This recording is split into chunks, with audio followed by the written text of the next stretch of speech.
Vermi compost వేసిన దానివల్ల నేల గుల్లపోరుతుంది. ఎర్రలు అక్కడికక్కడే దానికి తన చెట్టుకి ఆ భూమిలో అక్కడే ఎరువు తీసుకోగలిగిద్ది. రసాయనం వేసిన దానివల్ల ఎండు కొమ్మ వస్తుంది. దానికి తోడు 30 సంవత్సరాలు ఉండాల్సిన చెట్టు 20 సంవత్సరాలకి ఎండిపోతుంది మందులు రసాయనం వాడిన దానివల్ల. ఈ సేంద్రియ వ్యవసాయం, ఈ వర్మీ కంపోస్టు, ఈ జీవామృతాలు, ఘనజీవామృతాలు వాడిన దానివల్ల 30 సంవత్సరాలు చెట్టుకు లైఫ్ ఉండిద్ది. మామూలుగా ఈ తొట్టుల్లో ఈ బ్రెడ్లు గవర్నమెంట్ వాళ్ళు సబ్సిడీ కింద మాకు బెడ్లు కట్టించారు.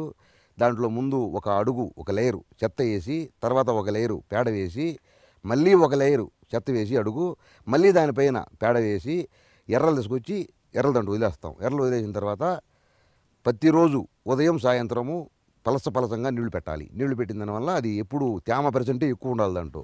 అది 40 రోజులు తయారవుతుంది. 40 రోజుల తర్వాత మనం తీసి పొరలుగా పైన ఆరిపోయింది తీసుకొని మనం మొక్కలకి వేసుకోవాలి. వేసుకున్న దానివల్ల మందులుగా వేసిన దానివల్ల చెట్టుకి అనేది చీడపీడలు తగ్గిపోతాయి.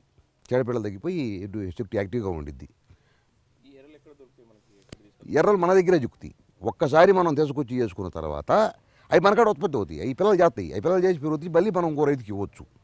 వేస్ట్ కంపోజర్ లాగానే 5 లీటర్లు తీసిపోయి మళ్ళీ ఇంకో రైతుకి ఇచ్చి 5 లీటర్లు 200 లీటర్లు నీళ్లు కలుపుకొని బెల్లము శనగపిండి వేసి అట్లా మళ్ళీ దాంట్లో 5 లీటర్లు పీల్చుకొని మనం మేతకు దున్నిగడ్డి కనుక నీళ్ళు వేస్తా పెరుగుతూ ఉన్నట్టు ఇది కూడా ఉత్పత్తి అయిపోతూ ఉండిద్ది.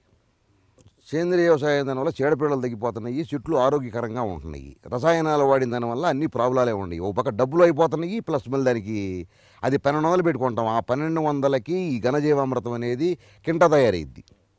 2 క్వింటాలు తయారైద్ది. ఇది బెల్లం 1 క్వింటా ఇది తయారైనాక దానికి మళ్ళీ 4 క్వింటాలు వర్మీ కంపోస్ట్ కలుపుకొని మొక్కలకి వేసుకోవాలి. 10 కేజీల పేడలో 2 కేజీల బెల్లము, 2 కేజీల శనగపిండి, 5 లీటర్ల పంచకము, ఆవు పంచకము కలిపి వాటిని ముద్దలుగా చేసి వాటిని ఆరబెట్టి వాటిని పొడి చేసిన తర్వాత దాంట్లో 10 కేజీలకి కింటా వర్మీ కంపోస్ట్ కలుపుకుంటే అప్పుడు మన 110 కేజీల వర్మీ కంపోస్ట్ అవుతుంది. మనకు పెట్టుబడి ఎంత అయింది? బెల్లం ఈరోజు మార్కెట్ ప్రకారం 35 రూపాయలు తీసుకున్నా కూడా 2 కేజీలు 70 రూపాయలు, శనగపిండి 60 రూపాయలు తీసుకున్నా కూడా 120, ఒక 70, 190 రూపాయలకి మనకు ఎరువు తయారవుతుంది.